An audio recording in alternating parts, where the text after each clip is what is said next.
ងនេះមានតែបងប្អូនខ្ញុំយើងហៅហៅដើរដូចអ្នកធំឃើញខ្ញុំនៅផ្ទះសំងំតែខ្ញុំប្រើសម្ភារៈនិយមក្នុងជីវិតនេះអាណាចង់ដើរខ្សែលើគ្រប់យ៉ាងវាលំបាកទៅខ្ញុំអ្នកធ្វើខាងនោះឈប់មើលពួកវានៅស្ទើរ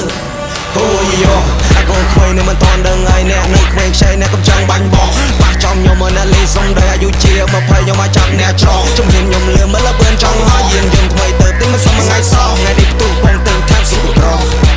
ទិញថែមស៊ុបក្រដូចនៅលើដងផ្លូវវាតម្រូវឲ្យយើងបើកភ្លើងខុសឲ្យពីជីវិតអត់បើកភ្នែកផងមើលមិនឃើញកម្លាំងអ្នកដូចសេះបើអ្នកអត់ចេះសេះអត់មានជើង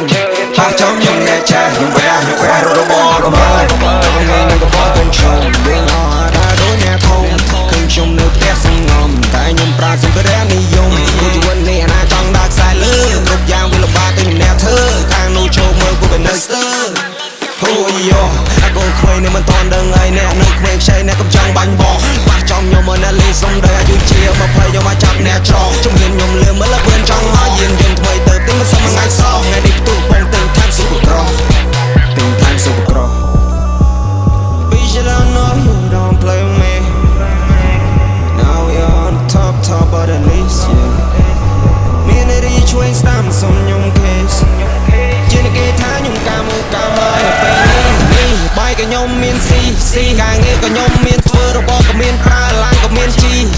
មកតែទិញតែម៉ានេះរកលុយមកមីសាំងមុខសមុទ្រ